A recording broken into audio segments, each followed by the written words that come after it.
This is TechCrunch.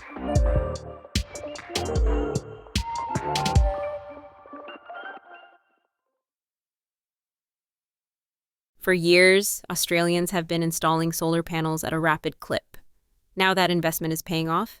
The Australian government announced this week that electricity customers in 3 states will get free electricity for up to 3 hours per day starting in July 2026. Solar power has boomed in Australia in recent years. Rooftop solar installations cost about $840 per kilowatt of capacity before rebates, about a third of what U.S. households pay. As a result, more than 1 in 3 Australian homes have solar panels on their roof. Now we're at the level where we can share more of that power with more Australians. Chris Bowen, Minister for Climate Change and Energy, said in an Instagram video announcing the policy. The Solar Sharer Plan will be available to everyone in New South Wales, South Australia, and in the southeastern part of Queensland to start. More regions will be added later. Households won't need to have solar on their rooftops to qualify, though they will need a smart meter installed. The plan will help those who live in apartments or don't have a suitable rooftop to benefit from their neighbors' panels, Bowen said. Although the government hasn't said which hours in the middle of the day will qualify, the hours between 11 a.m. and 2 p.m. are the most likely candidates. Customers will have to opt in to the new plan, which is meant to encourage people to shift their energy use to peak solar production hours.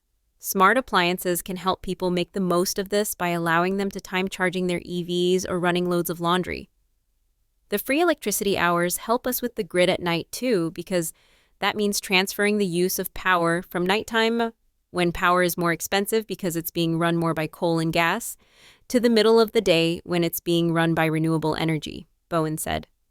Shifting loads will also reduce the need for grid-scale batteries, which Australia has been installing to absorb excess solar power.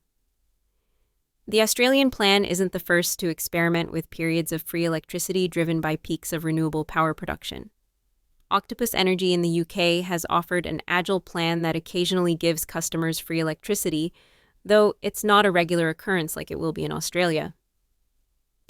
In many places, solar has become so cheap that electricity is essentially free for at least part of the day.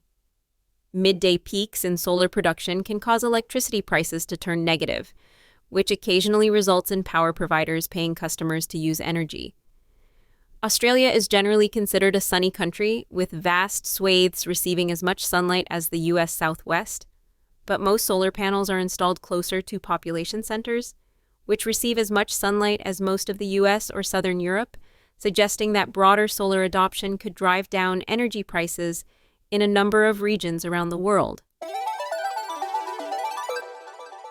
Apple is nearing a deal with Google that would see the iPhone maker pay the tech giant roughly $1 billion a year for a custom version of Google's Gemini AI model to power its overhaul of Siri, according to a new report from Bloomberg. The move is a big one for Apple, which has traditionally relied on its own technology but plans to use Google's model as a temporary solution until its own AI becomes powerful enough, including to power a slate of upcoming features for the voice assistant. The custom AI model's 1.2 trillion parameters, a measure of the software's complexity and capability, would far exceed the level of Apple's current models. For context, the current cloud-based version of Apple Intelligence uses 150 billion parameters, meaning Google's model would be roughly 8 times more complex. Apple had also considered using AI models from OpenAI and Anthropic earlier this year.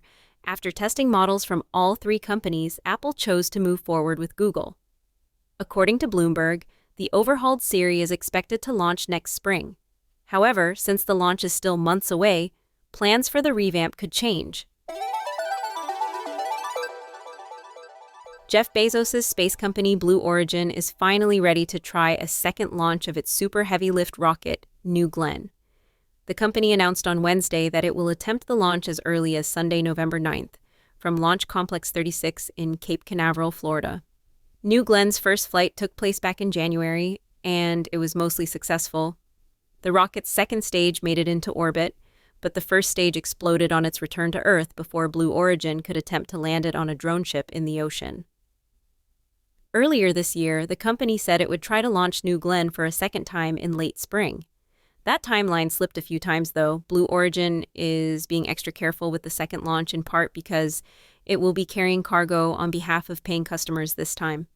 The main cargo is NASA's twin Escapade spacecraft, which are headed to Mars. A Viasat tech demonstrator will also be on board. That's it from TechCrunch. For more tech stories like these, go to TechCrunch.com.